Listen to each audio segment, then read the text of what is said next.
Pepcid Complete knows that food is one of the best parts of game day. That is, until heartburn strikes. Thankfully, just one chewable tablet of Pepcid Complete provides dual-action heartburn relief with an antacid that starts working instantly and an acid reducer that lasts all day.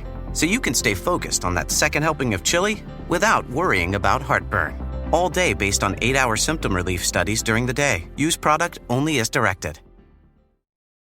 This episode is brought to you by Indeed. We're driven by the search for better, but when it comes to hiring, the best way to search for a candidate isn't to search at all. Don't search, match with Indeed.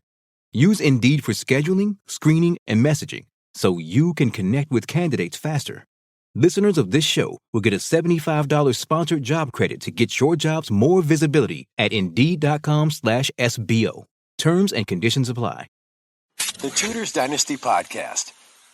Hello and welcome back to the show. I'm your host, Rebecca Larson, and I am very honored to have Dr. Jemma Field on the show with me today. Welcome, Jemma. Thank you, Rebecca. I'm delighted to be here. I'm so excited to have you. But before we get started, I would love it if you could introduce yourself to the audience. Sure. So I'm Dr. Jemma Field, as you said, and I am the Associate Director of Research at the Yale Centre for British Art, which is a long title, which basically means that I work in the research department at a museum at Yale University that specializes wholly, solely, only in things that belong to British history and culture.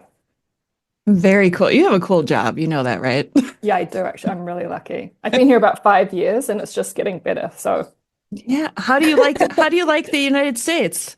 Oh, yes. You can probably tell from my accent that I'm originally from New Zealand. I did my PhD there and I did my postdoctoral training in London. And then I moved to the US just before COVID hit. And I actually love it here. I never thought I would say that. And I never, as a person who grew up in New Zealand studying English, British history, I was always orientated towards that part of the world. And America was, over there, other side of the Atlantic kind of thing. But now that I'm here, I have just met the most incredible people. I have the most amazing community of both scholars and friends here. And yeah, I unashamedly really enjoy America. So politics aside, not going there, but other things, nature, yes, food, people. Yeah. It's not so bad. Yes, no, it's good.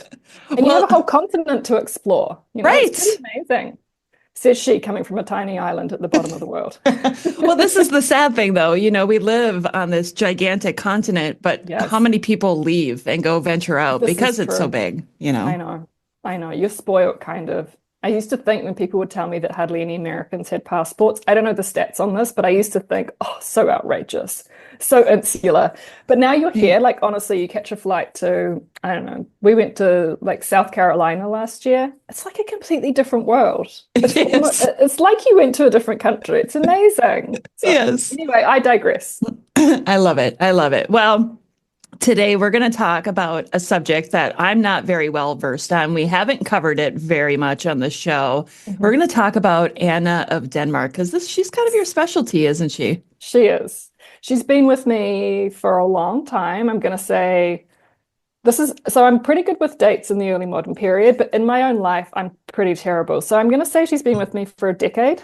I've kind of moved on to her family. So at the moment, I'm co-editing a special issue for a journal called British Art Studies. It's going to come out next year for James the 6th and 5th anniversary. Oh. And it's on Jacobean visual and material culture kind of broadly. And so at the moment, I'm spending a lot of time with just James. And Anna is there, but she's slightly more in the background. But yes, I have spent a lot of time with Anna of Denmark. PhD, postdoc, book, I don't know, multiple articles and book chapters. So yeah. I'm happy to be here on a Tudor podcast talking about a Stuart. Hey, you know me. I like to change it up every once in a while. That's good. Yeah. Keep people on their toes.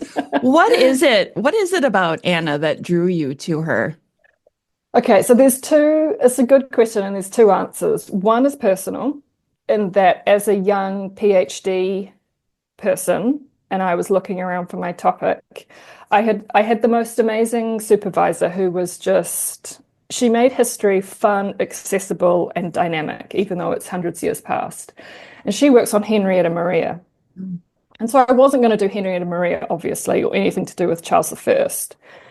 But when I did do some reading courses with her. And when I was looking into the court of Henrietta Maria's predecessor, kind of so-called, James and Anna of Denmark, I was quite struck by how negative the historiography was. So it was partly personal insofar as my supervisor kind of guided me in that general direction, female agency, queens, England, this kind of thing. But I could have honestly gone anywhere. But I remember there's a famous quote that still sticks with me, and probably your listeners will think this is ancient history. But in 1987, which I feel like is not that long ago. It's not that long ago. Okay, good. David Starkey, famous historian who I think is currently cancelled. Yes. He wrote in 1987 that the Jacobean court was the most unattractive court in history. And I was like, oh, wait, hang on. The actual quote is one of the least attractive courts in history. Direct quote. And on the back of that, when looking at Anna, I was struck by how many people, historians, generally all male, said that she was vain, superficial, a disaster for crown finance, just this just huge, long line of negative, trivializing historiography. And I thought, surely not. Like, how could she be? She's born in Denmark, Norway. She spends 13 years as Queen of Scots before moving with James to England in 1603. She doesn't lose her head like some of her much earlier predecessors. She doesn't suffer any, her and James don't have a massive bust up that ends with her being carted off somewhere or disowned or locked up or any of the things that could happen to women, right? So I thought there just has to be more to this. And the more I looked into it, the more I kind of got hooked, and then she was the topic of the PhD. I love it. You make her sound so interesting, and I feel like you've said, history in itself has made her into this boring woman who we can just gloss over because who cares? She was just James's wife. No big deal. Totally. And I mean, I remember one, and I now can't remember the author of this, and I should have written it down, but he ended one of his chapters on James's marriage with the line, "Alas, the king had married a stupid wife." Oh, quote. Stuff like that used to get me so wild. So that was the original hook. And then I've spent my whole life kind of just like busting myths, I think, kind of. Yeah. Yeah, that's good. We need more people like you in the world to bust some of these. Thanks, Rebecca. I read an article that you wrote on, let me think. I don't remember the title, but it was something to do with Anna in politics and in religion. Yes. And I want to talk about this because I was fascinated. Usually I'm not very interested in religion and politics, but I read your article and I thought, wow, this is actually really interesting because I think most people know that she converted to Catholicism at one point, but I don't think the average listener of this podcast understands her involvement in politics through religion because of this. Okay, let's backtrack a little bit maybe before we get there, because I was also I'm so excited about this. I was also really fascinated by her family connections and who she was related to and where her family was on the continent. Can we start with that and then kind of move into? Totally. Okay. And I will say too that two of the so you're right. So religion I look at in terms of political value. And the other thing I look at is culture in terms of political value, because my whole sort of premise is trying to think about how we can extricate women from the archival record in a way that does justice to their political ambitions and allegiances and understandings. So I don't buy at all that women, because they were not able to hold high office, which is true, and that they lived in a patriarchal society, which was true, were therefore politically non-entities. It's just not how politics works. And it's a challenge for historians. I completely get that, because you can't say, oh, as Lord Treasurer, therefore X, Y, and Z, for example, right? You have to be really attuned to nuance and trying to put your mind back and think, what did that mean and what could that influence? So for everything I do for Anna of Denmark, I'm also thinking, what is happening at this time? What does the bigger political picture look like, both whether she's in Scotland or England, what's happening domestically, and what is happening internationally? So one of the things, and when I started working on Anna of Denmark, even though I've just said that loads of people have done really disparaging bad stuff about her, there have been some really good scholars too. Mostly literary historians who've worked on the court masque, and I'm thinking specifically here of Leeds Barrell, James Knowles, Claire McManus. But what these three scholars have in common that I wanted to build on is that they're literary historians looking specifically at one type of court media, the masque, and they're also looking really like 90% of the time in England. And I wanted to broaden that perspective and think, well, she's actually already spent 15 years in Denmark, Norway, as it was then, and then 13 years as Queen of Scots. So by the time she comes to England, I'm not going to say she's like a fully formed person because that sounds kind of weird, but she's had a lot of experiences and exposures and connections that I think we also need to be attuned to understand her in a more holistic, to make her a more 3D person, as it were. So you're right. One of the big things that Anna comes to her marriage with is this pan-European set of alliances. So just to recap, and I know you did this brilliant interview with Susan Dunn Hensley in, I think, late 2023, I'm going to say, and she did a great job of painting in Anna's rough biography. So I'm not going to spend time going through the castle she was born at and all this kind of thing. But I will say, important to note that she is the daughter of Frederick II of Denmark, Norway, and his wife, Sophia of Mecklenburg-Güstrow.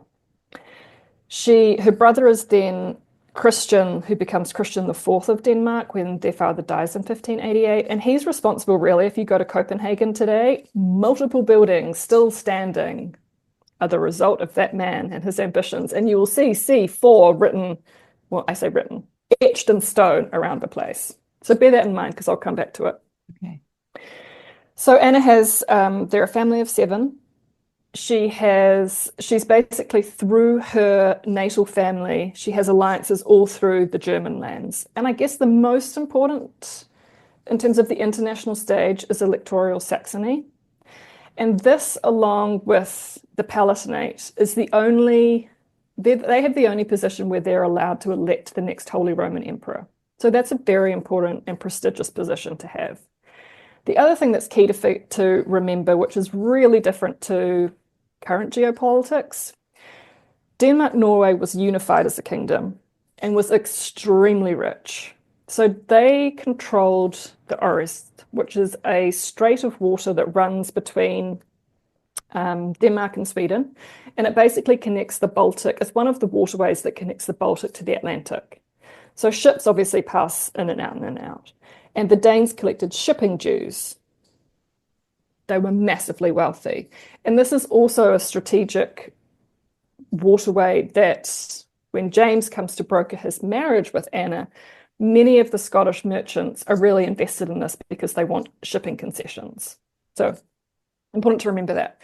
So Anna essentially comes to her marriage, bringing with her a very expansive, and actually I wrote this down because I think even if you work on this period and you do actually work on the Holy Roman Empire, that what's happening with Germany, which is not a country, is very confusing.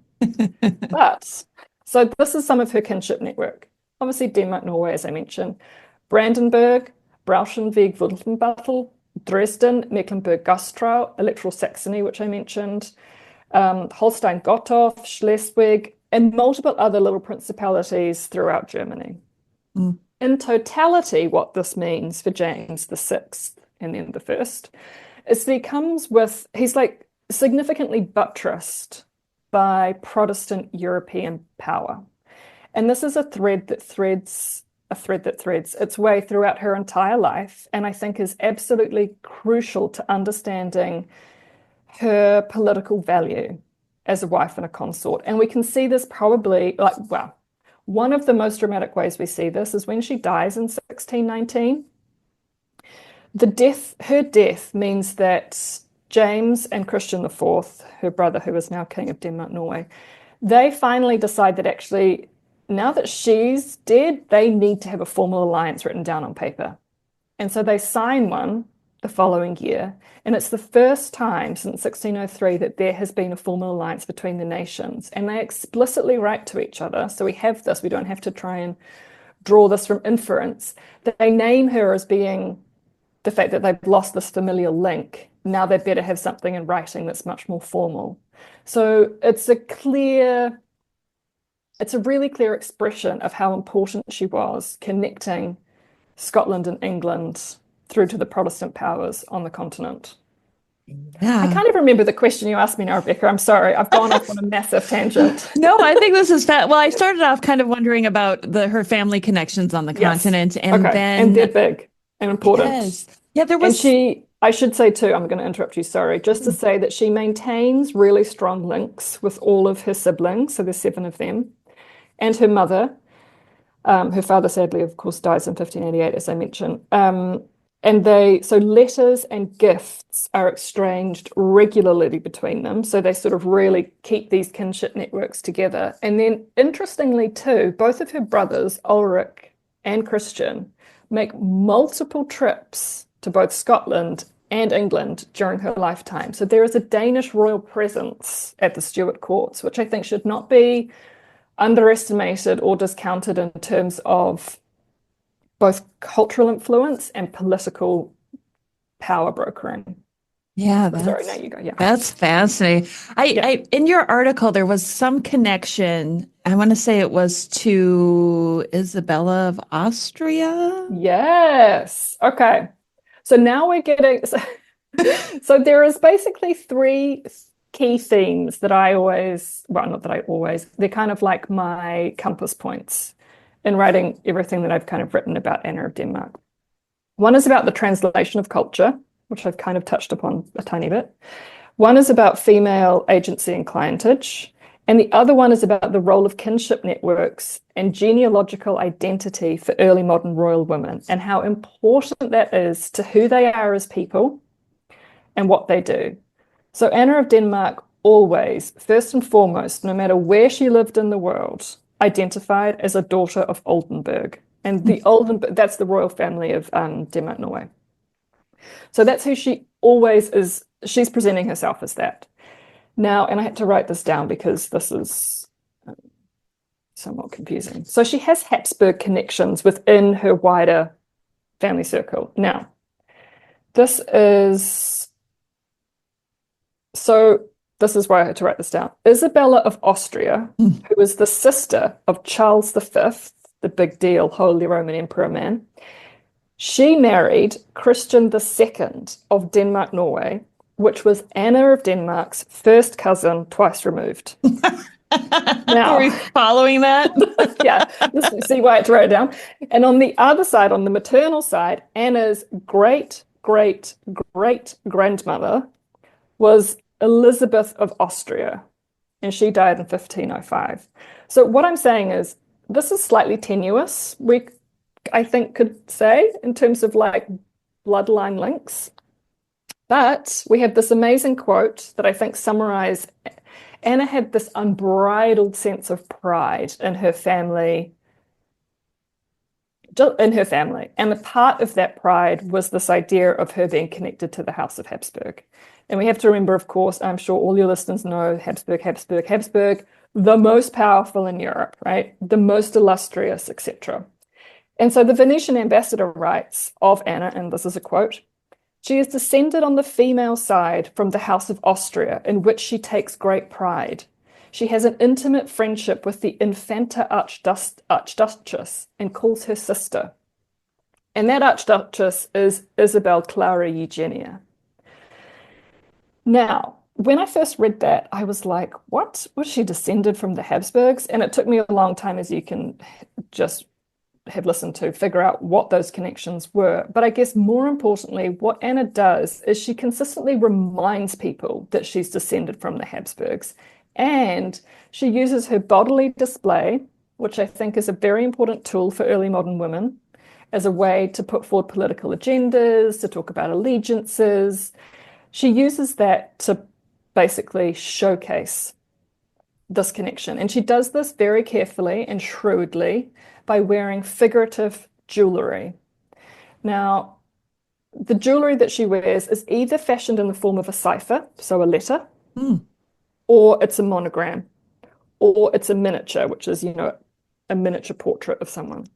And those would be set, and some of these still survive, either under rock crystal, which meant that you could easily see who the person was, or they were covered, and the Fitzwilliam has the most amazing examples still to this day of Anna of Denmark's jeweled miniature case, probably made by George Heriot, which includes, etched out in diamonds and rubies, the letters C and 4 for Christian IV, interlocking letters. And so she would wear these. And we know that she did because people wrote about it.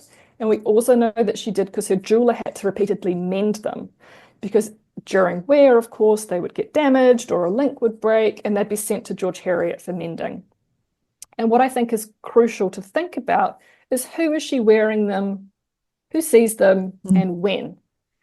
And she's generally wearing these things. And I guess actually one other thing I should add to this is she does this too with her clothing. Now, clothing as a sign of national identity or allegiance is very problematic because people changed clothing all the time. It's very difficult to say that 1600 English fashion was X. And to identify a French person, they were wearing X because it's very subjective, it's fluid. It depends a lot on the person wearing it, but it also depends on the person viewing it. But one thing that is very consistent is Spanish fashion. And one of the pieces that is very distinctive is what is called a Spanish sleeve, of which there are two types. One that is very round and one that is long and open. And if you ever look at any of Philip IV's queens or Philip III's, you'll be able to see these and immediately be like, oh yeah, that's quite a distinctive sleeve. We know that Anna owned 6 sets of Spanish sleeves and that these were taken to specific residences at specific times. My inference from that is that she's wearing them for specific audiences. And generally in all of these cases, and I'm coming to the point now, she would wear these when she was meeting with an ambassador or holding some kind of court audience, and she's doing it in support of a Spanish match for her children. And initially, so this is both Prince Charles and Prince Henry in succession, the other way around. Prince Henry, then Prince Charles. And also on immediately getting to England, one of the number one pressing concerns for James and therefore Anna was to broker a peace with Spain, which Elizabeth had left England at war and they wanted that to be done. So she's constantly marshalling her visual persona to be like, I am pro-Habsburg, pro-Spanish, and then to verbally remind people, hey, I'm descended from the House of Austria. I've got connections to the Habsburgs. Like, don't forget about that. Shop now at the Home Depot and get up to 35% off select appliances. Plus, save up to an extra $400 on select appliances like Frigidaire. From the stainless steel French door refrigerator with crisp steel drawers to keep produce fresh longer, to the 5-burner electric range that lets you cook more at once and get meals on the table faster. Right now, get up to 35% off select appliances like Frigidaire. The Home Depot. How doers get more done. Pricing valid January 9th through January 29th. U.S. only. See store online for details. Minimum purchase required. You know what's smart? Enjoying a fresh gourmet meal at home that you didn't have to cook. Meet Factor, your loophole in the laws of mealtime. Chef-crafted meals delivered with a tap, ready in just 2 minutes. You know what's even smarter? Treating yourself without cheating your goals. Factor is dietitian approved, chef prepared, and you plated. Pretty smart, huh? Refresh your routine and eat smart with Factor. Learn more at factormeals.com. Yeah. I love it. I love your vast knowledge on this subject. It's so exciting. But I think when it comes to religion and Anna, I'm kind of fascinated with her connections to Habsburg, that she would actually have to convert to Catholicism. It seems like unusual to me. It's very unusual. And I think Anna's conversion is highly problematic. So when I first, the standing wisdom, as it were, about Anna's religion goes something like this. Born in Denmark, Norway, a Lutheran. Comes with her Lutheran chaplain to Scotland and gets a concession from the Presbyterian church there to continue practicing Lutheranism, right? That's part of her marriage negotiation. Then sometime around either 1593 or 94 or 1600, she converts to Catholicism. This is a disastrous move for James and a total liability to now have a Catholic wife, and he does his best to suppress this and keep it under wraps. So he basically is like, that's fine that you've converted, but don't you dare do that in public. And so she then publicly continues to profess a sort of Protestantism, doesn't take communion, and does private mass at home. And when I first started writing about her, I was like, okay, repeat that information. And a scholar said to me, what is the evidence for this? Like, wow, this is fascinating. Like, what is the evidence? And I was like, oh, I don't really know, actually. So I went on this massive deep dive. It took me years to write that article. It was years on and off. It was kind of, I'm just going to be perfectly honest, it was a sort of a dispiriting experience, because to write something that goes against conventional inherited wisdom can be very difficult. And a lot of people do not want to read that. They do not want to hear about it, and they will just tell you that that's like kind of ridiculous and wrong. I had two extremely supportive scholars who I thank in the acknowledgements to that article, both of whom I respect immensely. So Steve Murdoch and Malcolm Smuts, who were both just championed me the whole way, and I just sort of kept going until I refined it and distilled it and then just published it and then tried to move on and forget about the early, the early drama. But what was so interesting to me is that throughout the sort of the 18th and 19th century, this history was propagated by male historians who happened to also be Catholics. They were priests or canons, some kind of higher ups in the Catholic Church. And I think it's really important to think about the biases, we all have them, of historians, and also to think about the biases of eyewitnesses at a historical moment, and not to take letters, which people have, as objective pieces of fact, and to recognize that letters were written sometimes with the express purpose of deception. And so in unpicking this, I came down to the point that I wasn't going to argue that she either was a Catholic or she was a Lutheran, because we're never going to know that. The passage of time is such, and the evidence is such, that it's really difficult to know. But what I do think the evidence shows, and one thing that we should take much more seriously, is that women could use religion for political purposes. Now, we expect and accept this of men in history. I mean, James VI, right? He's doing all sorts of posturing to Catholics before he gets the English throne, because he thinks, oh, if this doesn't go well for me, I'm going to need Catholic support. So I'm going to say a whole lot of things, and then I'll just retract it if I need to. And I just think, why can't women do that too? And it's not to discredit the authenticity of their faith or to say that they were fakes or frauds or phonies or anything like that. But it's to acknowledge that women too could use religion for political gain, and that religion did have an inherently performative value and function.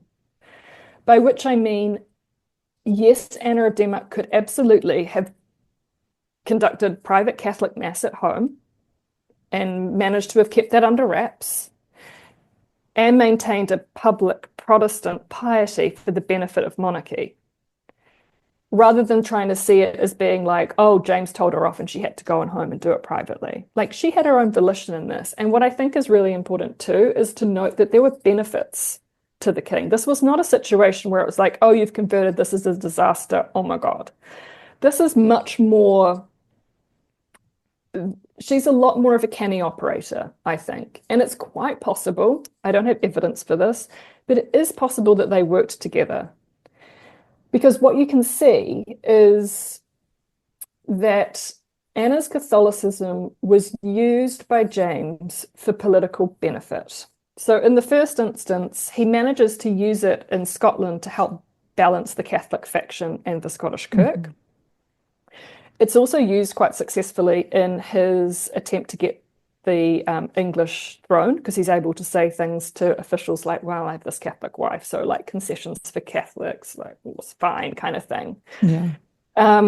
He later then is able to use it, well, Anna uses it to talk to Spanish envoys who were charged with negotiating the peace in 1604 when they're in England. So again, along with this Habsburg lineage and connection, she's basically, religious toleration is always top of the Spanish wish list. And so it's a way of sort of dangling her around to say, we've got this, so maybe it'll be fine. We should definitely just have a peace. It's also used for Pope Paul V. She writes to him and expressly says, I'm a Catholic. How about we have a cross-confessional marriage with Tuscany because I'm a Catholic. We can have Catholic concessions for the princess, etc. It doesn't go down well. And actually, people would do well to remember that many Catholics did not believe her. And then lastly, it's used for trying to get the Spanish marriage with Prince Henry. So again, when it grounds the cross-confessional marriage for the Spanish needs to be predicated on the fact that the Infanta was going to have the ability to practice her Catholic faith in England. Anna is again put forward as the example of why this is going to work and why they should go ahead with it. Yeah. And I think the conclusion that I draw is sort of what I started with in terms of how this can be used for political account, but also to point to the difficulty she faced in that she sort of ended up having people not believing her on either side. And really all we can say from the evidence is that we don't know and that people at the time also didn't know. Yeah. So yeah, but you can be pious and political, right? Like there is, and part of me wonders, not that I have the evidence for this, but Lutheranism can look very much like Catholicism. And interestingly, we have nothing from her siblings saying, how dare you, I can't believe you've done this, because you better believe that Christian IV would have been deeply unhappy if he thought his sister was legitimately a Catholic. Nothing. Interesting. Silence. This is so interesting. When it comes to religion in Scotland, of course, I go back to Mary, Queen of Scots, who was a Catholic, abdicated her throne. Her son, a Protestant, is now on the throne. And now here he is marrying a woman who becomes a Catholic. It seems so problematic.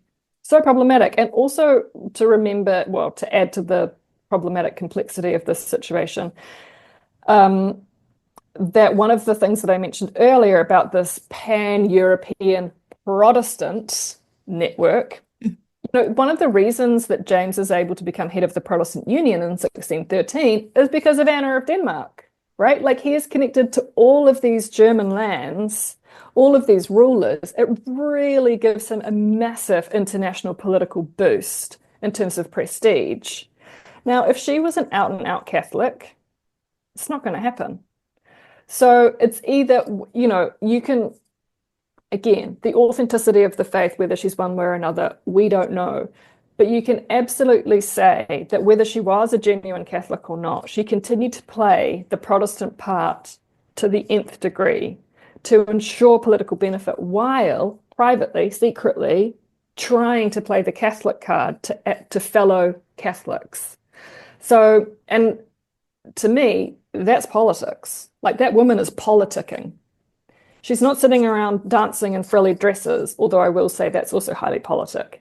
So even though previous, a generation of scholars wanted to say that she was a disaster for Crown finance, culture is politics, my friends. Yeah. Oh my gosh, there's so many different directions I want to go with my questions now, but I think I'm going to stay on the track that we're on with her being a Catholic, kind of secretly, maybe we'll just say kind of secretly, and wanting to make marriage alliances for her children with Spain.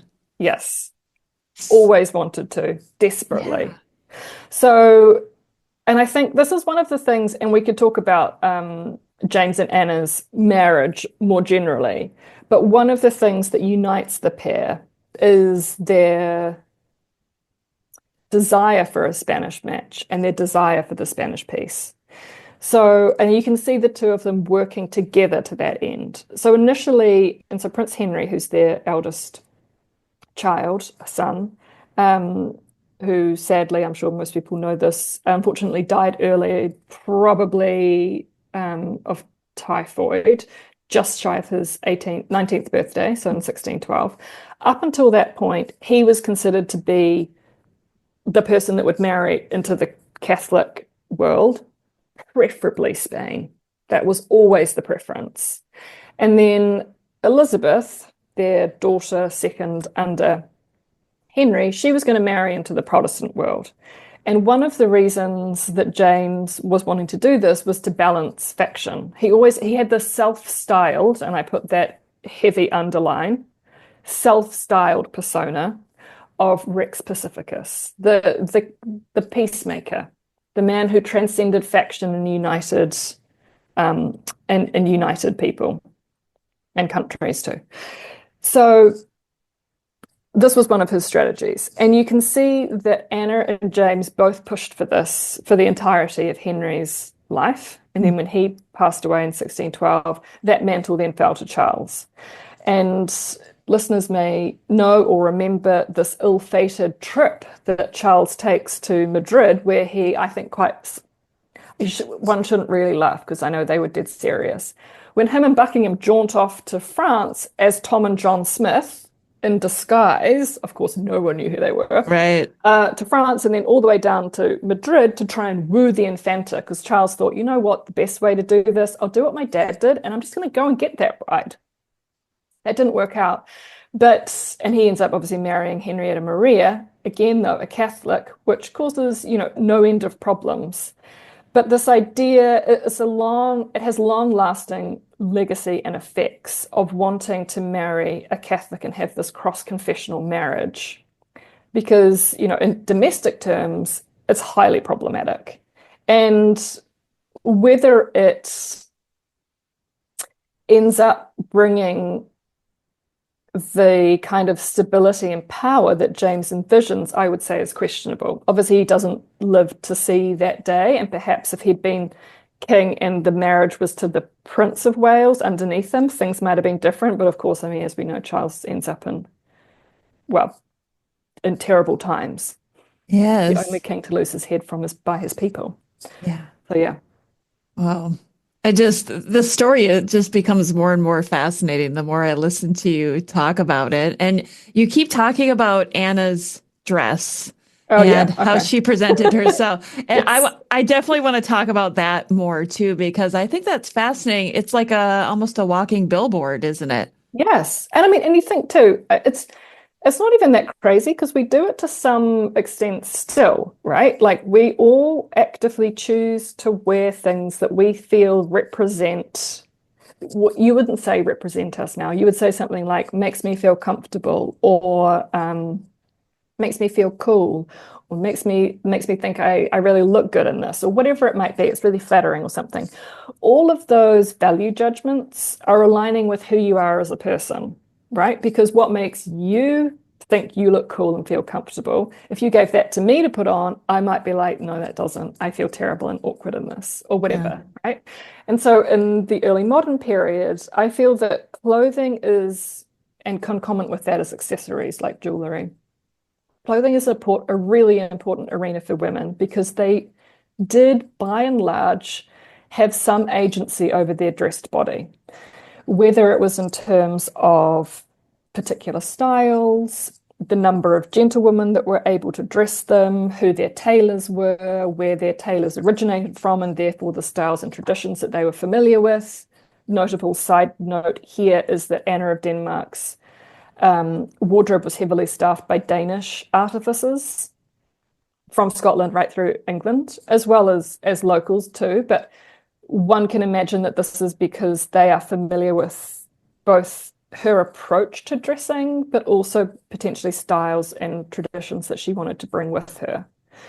And so we can see women turning clothing to political account quite readily throughout history. And in England, I'm just going to talk about England now. Sorry for a moment, Scotland. In England, some of the most charged moments of this is the arrival of a foreign consort. So you can see this with Catherine of Aragon. You see this, I want to say Anna of Cleves. I know we don't have the same kind of framework for understanding her arrival and her politics and everything yet. I know that there is Heather Darcy's done some really good work on her recently. But yes, even Anne Boleyn with this famed French hood, there are ways of marshalling certain styles that can be turned to political account. And then, of course, in Catherine of Braganza is another really good example of this in England, of arriving. And while people like the slightly snippy John Evelyn have a bit of a conniption about the fact that they're wearing this monstrous fashion, the underlying point of all of these kind of criticisms is about xenophobia, right? There is a fear that what is being presented here is a foreign style, a foreign person, and therefore a foreign influence. And what does that mean for politics and religion in England?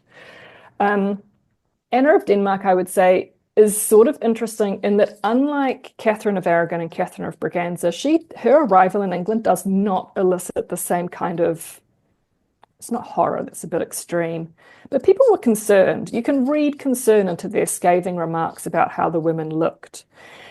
And it's not just about vanity. It really is about concern as to what these foreign influences are going to do to the stability of the country. And my sort of argument, my interpretation of Anna's arrival and this kind of silence that cloaks her is both that she was familiar in a way, and I can talk more about that I'll just talk a little tiny bit just now, just very quickly, digression. Before she gets to England, we know that James famously rides down extremely fast from Edinburgh as soon as Elizabeth's death has been announced. He's straight out there. And then Anna follows later with Henry and Elizabeth, and Charles stays back in Scotland for a little bit of a longer period. One of the things that James does on getting to London and getting access to all of the goods of the Tudor wardrobe is to send copious amounts of fabrics, jewellery, clothes, horses, and litters back to Scotland for Anna. And he is expressing his demands to the Privy Council that this is because he needs her to look the part of an English queen. And so here is a really good emphatic statement of the political value of clothing and appearances, right? Your bodily display, you have to embody magnificence, you have to embody monarchy. So he is really cognizant of the fact that she needs to look absolutely splendid as she processes through the country from Edinburgh to London. And what we know, interestingly, is that in Scotland, where all the clothes are made up for Anna's descent down to London, is that they're made in what's called, and this is so annoying because we don't know what it really means, they're made in a new style. And the only thing I can infer, so they don't tell you what that new style is. It's not what she was already wearing, it's different, and it requires a load more fabric. Now, if you look at portraits of what's happening in Scotland and England at the same time, one massive difference is that in Scotland, they're still favouring a conical or round gown. And this means basically that they're wearing a Spanish farthingale so that your bottom half kind of looks like an ice cream cone upside down. So it's pinched at the waist and then goes out like a little triangle. In England, Elizabeth is wearing the drum-shaped or French farthingale, and this extends straight out from the hips and then drops dramatically to the floor. It requires much more fabric. And so my supposition is that she's having gowns fashioned for her that are in Elizabeth's style. And when she arrives into England, she looks more like Elizabethan court fashion than she does like Scottish foreign fashion. Right. And you can see this too in the pictorial record. Unfortunately, they're all from the shoulders up, so I can't definitively prove the farthingale line of, what should I call this, informed speculation. But you can see this in terms of headdress and also the style of the neckline. It changes between Scotland and London dramatically to be. So in Scotland, she has a very wide, or it's much more Germanic. Her hairstyle sort of extends out from the ears and up in a big sort of round bouffant. And then you can often have jewels like pinned around the edges. As soon as she gets to England, straight up on the sides into a neatly arched little, it's not a cone, it's rounded. Yeah. And the neckline goes from being quite high or round to being low and plunging, like what Elizabeth was wearing. So there is a real effort to make her over, I argue, in English Elizabethan fashion to quell these fears about foreign dynasty. Because although Scotland, we now think Scotland, England, same, kind of. Sorry, the Scots definitely don't think that. No. Roughly, right? In that period, they're completely different countries, different language, different religion, different traditions, different everything. Like that border between England and Scotland is ferociously fought over throughout the whole Tudor period, right? Yeah. And that's because it's a foreign country. So James, I mean, it's kind of remarkable in a way that he actually manages a peaceful accession because this is a foreign person who has now taken over the English throne, completely foreign. Yeah. So yeah, that's kind of interesting, I think. It is fascinating to me. And that was one of the things I read in your article too, where I think it's easy to forget how scary that could have been for the English Yes, subjects to think, oh, we got this Scottish guy coming in. totally. And let's not forget, let's just do a little bit of like needling and scolding of Elizabeth I when we can, because there's not many opportunities for this. She didn't prepare her people for the succession. You know, she completely outlawed basically any discussion of the topic. Nobody knew who was going to come to the throne, and there were a lot of contenders. You know, it's really, I don't want to say we take it for granted because there have been some good books written about the succession, but it is remarkable that it's James and that he manages it actually in the peaceable way that he does. So, yes, it was a scary moment. A lot of people, I feel like the 1590s, it's a time of anxiety for the English.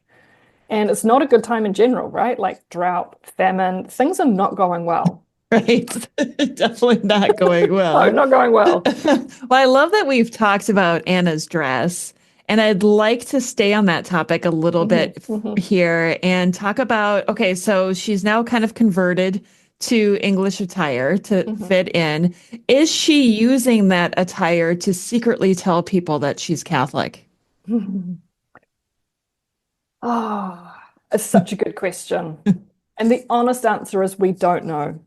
I can say categorically that she doesn't own anything that smacks of Catholicism. Okay. So she, by which I mean like a jeweled crucifix, an Agnus Dei, rosary beads, things that she could wear that would be like really like a big signal. And neither does she have anything in her household effects that are necessarily Catholic. The problem with reading this evidence backwards is that our understanding of what equates to Catholic and their understanding is different, right? Like, and Charles I is a great example of this as someone who we now say is a high Anglican. He didn't say he was one of those, but we can say that now. There are a lot of things that taken out of context, you'd say, oh yeah, that's a Catholic object. But for him, that was part of the high Anglican rite in the way that you should worship God. So, you know, there is so much nuance, and this is true too of Lutheranism. One of the most amazing, well, there's lots of amazing artifacts that survive, but in the course of my research, Anna's sisters have a lot of very, which is remarkable that this has survived. They have religious objects that come down to us that could, I think, easily be seen to be Catholic, right? And it's so, they're Lutheran, sorry, spoiler, I forgot to just say that. But they're figurative and they're encouraging worship and the type of objects that you should look at in order. They're using objects as a way to facilitate worship. Now, depending where you are on the Protestant spectrum, that's fine, or it's terrible and awful and you're going to go to hell. So I think that's very difficult. And we do know, for example, like Anna owned a lot of Old Testament images. And when she was dying in Hampton Court, there's an eyewitness account from one of her women that even though she could hardly walk, she would drag herself to the gallery. First of all, she had those pictures taken with her to Hampton Court to prepare for death from her collection. I'm pretty sure she was at Denmark House at this time. And then she goes to look at these images to prepare herself for a good Christian death. Now, one could think, oh, that's such a Catholic thing to do. But it's also quite a Protestant thing to do. And Tara Hamling I will shout out to her, who has written the most amazing book on this, in terms of the survival and the use of religious images in England post the Reformation in the domestic context. There is so much nuance there, and I think it's deserving of a lot more research, more than I have done to date, and I hope someone will really spend time with this. But you see a lot of alignment in terms of the iconography that Anna is favoring in terms of religion with her Danish siblings, which is true of basically everything she does. I mean, she's a princess of Denmark through and through. I love this. Oh, I feel like we could talk for hours about this, but our time is quickly running out I here. know, just because I keep talking and talking. No, but this is also fascinating. Like, I don't want to stop you. I don't want to interrupt you because I'm like, I don't know what she's going to say next, because this is absolutely genius. But I do want to talk, because before we started recording, we talked a little bit about jewelry. Yes. And I know you've studied a lot about her jewelry, or maybe jewelry in general, but can we talk about Anna's jewelry and maybe how she used it? Yes. And I've touched a little bit on this in terms of the miniatures and the ciphers. So there's quite good evidence for Anna's jewelry, because so George Heriot, who was a Scotsman, she appoints him as her principal jeweler in Scotland, and he travels with the Stuarts to England.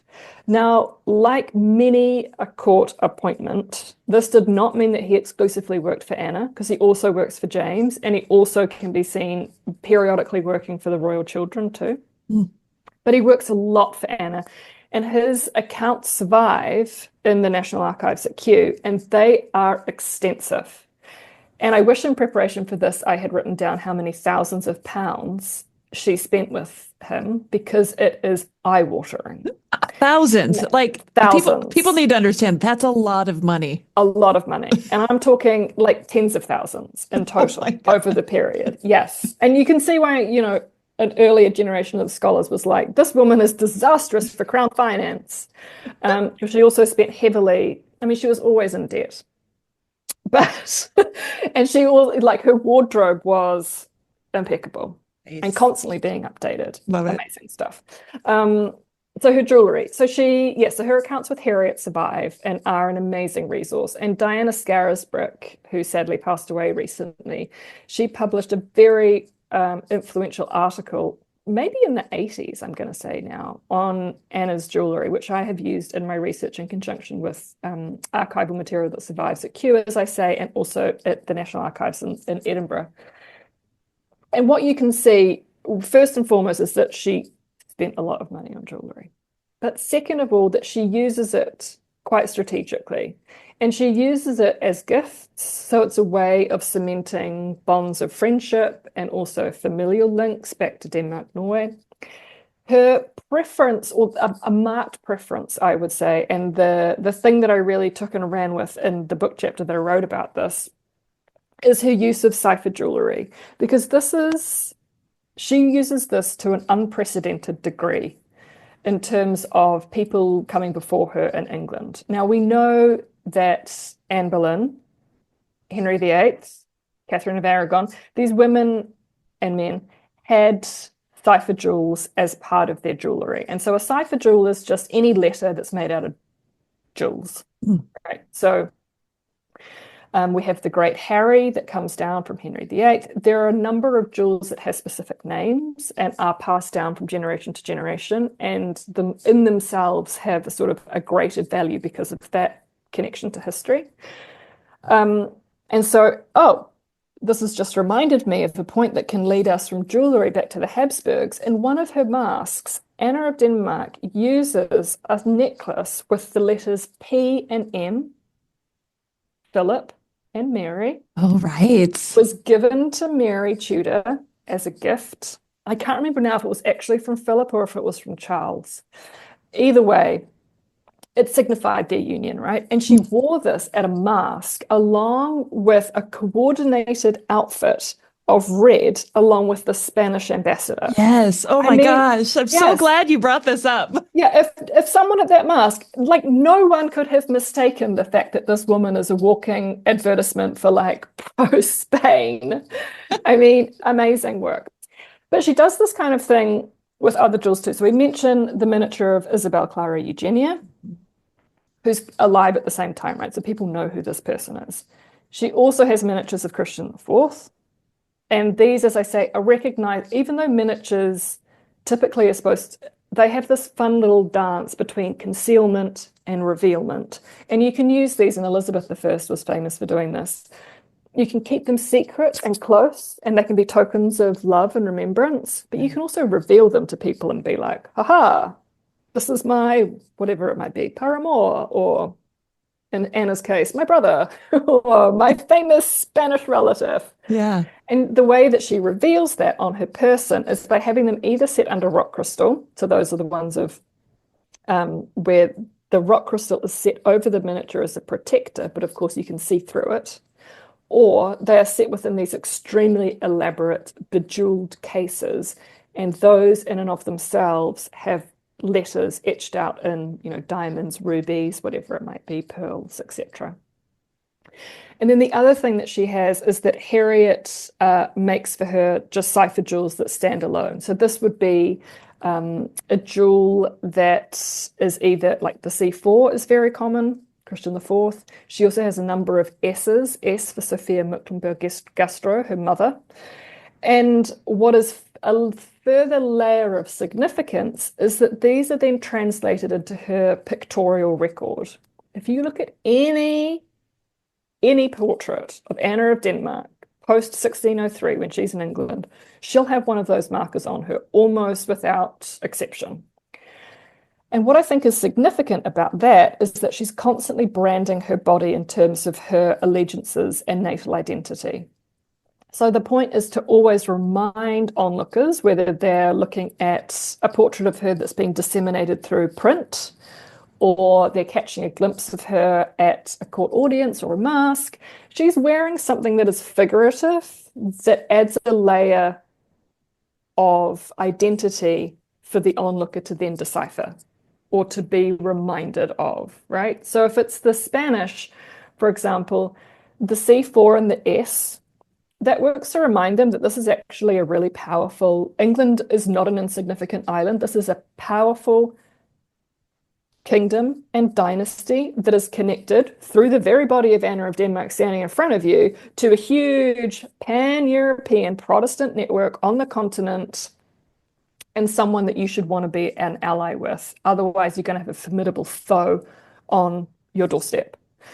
And so that's really, I think, probably the most significant way that she uses jewelry. So it's the gifts which go back and forth. And actually, Christian IV himself sends her his miniature and also gifts his siblings and his mother his own cipher jewel. And we see too that his wife sits for portraits wearing C4 as like a branding marker as well. And so the interest there being that there is, of course, English precedent, as I'm saying. Philip and Mary, Henry VIII has one. The only portrait we have of Anne Boleyn? Says she, skeptically looking at the Tudor. Possibly. Yeah. She's wearing an A, or is it a B? It's a B. She traditionally you see her with the B necklace, but there is one where she's wearing an A necklace, which is the mural. Right. So there is precedent there. This is not like Anna of Denmark arrives in England and starts this brand new thing. Right. But I think the frequency with which she does it is quite unique. But you find parallel with it, importantly, with her siblings. And so again, and we can see this too, I argue, with her musical patronage. We see it with her architectural patronage. We see it with her portrait collection. It's constantly linking back to Denmark, Norway. And this is what I mean by her identifying first and foremost as a princess or a daughter of Denmark. That she's influenced, and I think we could say this today, right? She's influenced so heavily by her formative experiences growing up in that court culture where, let's not forget, her father, Frederick II, ushers in this, he sort of turns Denmark, Norway into a place of Baroque splendor. He pours huge amounts of money into building campaigns. And so you can see really, I think, very strong telling links between what he does at like Kronborg, one of his palaces, and what Anna does at Greenwich. You can see it too in his use of hunting lodges as a form of a space for diplomacy, which is what Anna does at Greenwich, at the Queen's house. And then you see it also with, Christian IV, who has these huge building campaigns in Copenhagen. They learnt this from their father. They're not just coming to this from, their advisors or whatever. And I have to just say, which is it's not a total tangent, but I do just want to emphasize one point that has always slightly peeved me, which is that Henry, her eldest son, I'm sure he was a brilliant, slightly precocious, amazing young man. Mhm. But I would like to have it on record that Anna of Denmark did not learn how to collect pictures or how to patronize architects from her 10-year-old son. She learnt that in Denmark, Norway. She then continued and built on that legacy in Scotland, and then continued to do so in England, from whom her son then learnt. So we've had that backwards, I think, this whole time. And it is true that Henry had an amazing set of advisors. I'm not trying to discredit, Arundel or any of these highly cultured connoisseurial men at court. But to say that Anna had no idea about collecting, or that to collect Netherlandish painting rather than Italianate painting meant that she had no taste and wasn't a connoisseur, I think is just really backward. And really what you see is everything that she's doing, she actually learnt in the continent when she was there.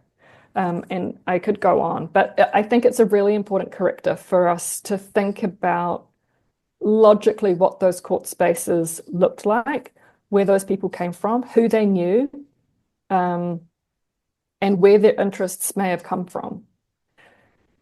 And I could probably just finish by saying, actually, on that point, that it's really interesting and significant that the two architects, I use that as this isn't a term that they had at the time. We would call them now architects, right? William Shaw, who worked for Anna in Scotland, and Inigo Jones, who worked for Anna in England. These two men, there is a strong case to be made that they were adapting and responding to Anna's wishes and desires. This is not a case of Anna being like, I have no idea what I'm doing or what I want. Can you just make me something? Yeah. And the Queen's House at Greenwich is probably the best example of this, because we have archival evidence of Inigo Jones submitting a plan or a model to Anna for the Queen's House, to which she says, no thanks, I don't like that. She pays him £10 for his work and then asks him to submit another one, and then pays him £16 for the next idea or model, which is absolutely incontrovertible evidence of her having a strong hand in the shaping of what that building was going to look like. That's not Jones just freewheeling around. And that also to remember that both Jones and William Shaw had first-hand experience of the built environment of Denmark, Norway, having both travelled. Shaw travelled with James to get Anna in the 1580s, and then Jones goes with the Earl of Rutland in 1603 to give her brother the Order of the Garter, to invest him. So both of those men, which I think is no coincidence, have personal experience of what that built environment looks like, which is heavily influenced by what's happening in the Netherlands. So her father, Frederick II, essentially relied heavily on Netherlandish artisans who were brought into Denmark, Norway to create these amazing Baroque palaces for him. And then obviously Anna grows up while this building work is going. She watches the transformation firsthand. James is completely stunned and changes much of his own court etiquette based on his experience in Denmark, Norway too. And then Jones and Shaw are the men who are tasked with realizing Anna of Denmark's architectural ambitions in both Scotland and then in England. This episode is brought to you by Peloton. If you're looking for flexible workouts, Peloton's got you covered. Summer runs or playoff season meditations. Whatever your vibe, Peloton has thousands of classes built to push you and has something there to adapt with you, whether you need a challenge or rest. Peloton has everything you need whenever you need it. Find your push. Find your power. Peloton. Visit onepeloton.com. This episode is brought to you by Amazon. Sometimes the most painful part of getting sick is the getting better part. Waiting on hold for an appointment, sitting in crowded waiting rooms, standing in line at the pharmacy, that's painful.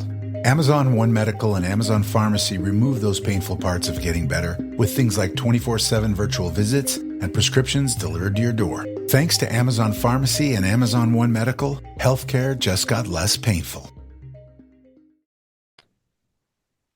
Gemma, oh my God, I can't when we started the conversation today, I was still kind of on the fence when it came to Anna because I always felt like, it's like when you have a teacher in school, a history teacher who's not a very good teacher, let's say, and you don't really get much from it. I felt like today I understand Anna of Denmark so much better after listening to you. And I'm far more intrigued by her now than I was before. Like I want to go read up on her now. Yes, we should totally do part 2. We can get more into the wardrobe, more into who she was patronizing to paint her at court, which is also very interesting. And potentially too, one thing we didn't talk about, I mean, I think of course, I think she's interesting because I'm slightly biased, having spent years with her, but a formidable woman who had this unbridled sense of ownership. And she could be she was stubborn and she held a grudge too. Like she could sometimes be not particularly nice. And you see this, she would take on, and I think just leading on from what I was saying about her building projects, she took her properties very seriously. Now, with all queen consorts, they get in England and in Scotland too a jointure, right? And this is a set of properties. This can be both royal residences, but it also has tenements. It can have bits of industry like a mill. It can be royal forestry. It's a whole sort of collection of landed estates of various forms or another from which the queen is supposed to have an income. And what's really interesting to me about this is that Anna's jointure forms the foundation for her to start numerous fights with very high-profile men at court. Now, she's not always successful, but she is on some occasions, and it starts early with her having a massive fight with Chancellor Maitland in Scotland over property that is adjoining to Dunfermline, which is one of her properties that she's granted in the jointure. And it's about whether the lands north and south of the Forth, the River Forth, is also part of that property or whether it's not. And the difficulty is, and I hope I get my norths and souths correct here, I think it's the lands north that are already part of hers, and the lands south include property that belongs currently to Maitland, as well as some other people. And she demands that actually she needs all of those lands, not just the ones to the north.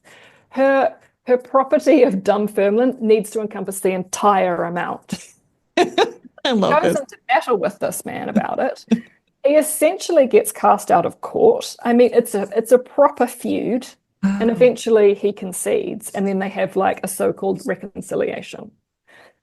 Now, in England, she does the same thing. She gets Nonsuch Palace, which unfortunately doesn't survive anymore, which is so sad.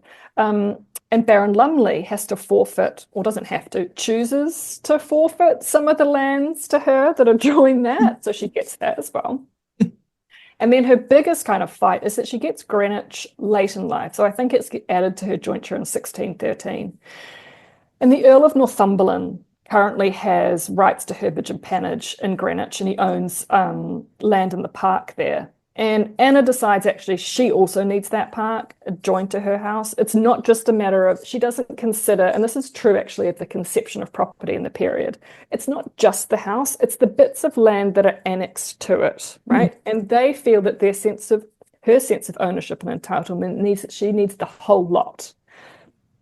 So she goes into battle with Northampton about this, who writes these letters, which I think are, what's the word? You can really feel the sense of anxiety that he has, that Anna of Denmark is coming after him. And he writes of her as his wrathful mistress, and that she's going to make him look ridiculous, is the quote. If she gets the park, he's going to look ridiculous to have the lodge without the enjoyment of the park. That's what he writes. Yeah. And so he entrusts Somerset, James's current favourite, to go to the king and try and like pledge his cause.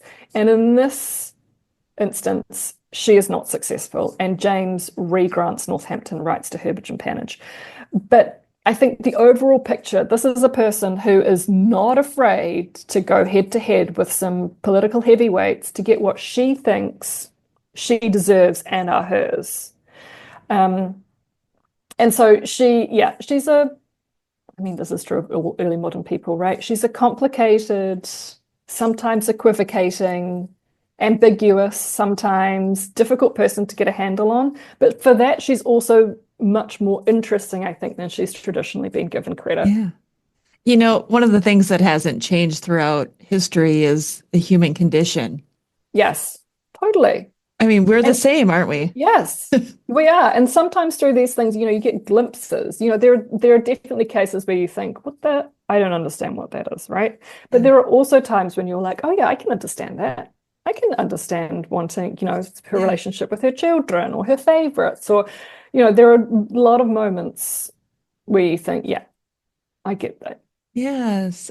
Dr. Jemma Field, thank you so much for coming on the show today. I'm definitely having you back. Oh, I would love to come back. I can talk endlessly, as you can tell, about Anna of Denmark. I love and all things early Stuart. Don't tell Dr. Emma, but after all of the time that she has talked to me about Catherine of Aragon, she really did change my view to Catherine being one of my favorite of the six queens. But just after this hour-long conversation with you, I'm going to have to say Anna of Denmark is getting up there close to Catherine of Aragon now as somebody that I really respect and want to learn more about. Okay, good. Then my job here is done. No. But I have more to say. I was just going to say it's not done. I need to have you. I need to have you back to talk about more. But anyway, Jemma, thank you so much. Thank you, Rebecca. It's been such a pleasure. Have a great rest of your day. Thank you. And that concludes another episode of the Tudors Dynasty podcast. Thank you so much for listening. If you love the show and would like to show your support, consider becoming a patron over on Patreon. That's patreon.com/Tudors Dynasty. Over there, you'll get commercial-free episodes, early access, and some patron-exclusive content as well. If you would prefer to show your support in another way, head on over to my website, tudorsdynasty.com, and click on the shop to see some of the new merchandise that I have available. Thank you so much for listening. Until next time. The Tudors Dynasty Podcast.